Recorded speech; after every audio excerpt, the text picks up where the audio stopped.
یا ټول مرګري کینه ټول لاندې کینه کیمرې ولګه لاندې الحمد کینه لله رب العالمين الرحمن الرحيم لاندې کینه إياك نعبد زیا لاندې کینه وإياك نستعين اهدنا الصراط المستقيم صراط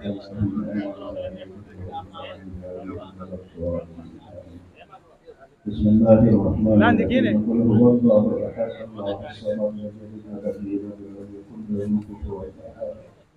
قل هو الله احد الله الصمد لم يلد ولم يولد ولم يكن له كفوا احد قل هو الله احد الله الصمد لم يلد ولم يولد ولم يكن له كفوا احد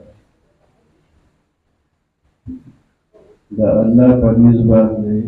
په دې تمام مخلوق کې د ټولو نه ډېر قدرمن عزتمن الله ته نږدې پیغمبران او پیغمبرانو نه وروسته د شهید ته الله دومره اوچته مرتبه ورکړې ده چې د پیغمبر او د شهید په منځ کې د یوې درجې فرق به وي چې پیغمبر دی او شهید امتي دی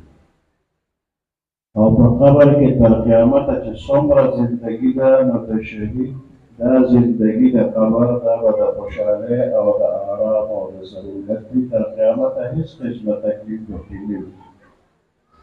او د قیامت پر ورځ به شهید له الله دومره اعزاز ورکړي چې درته وګوري چې اویا کسان چې ستا زړه غواړي چې دا د جنت ته لاړ شي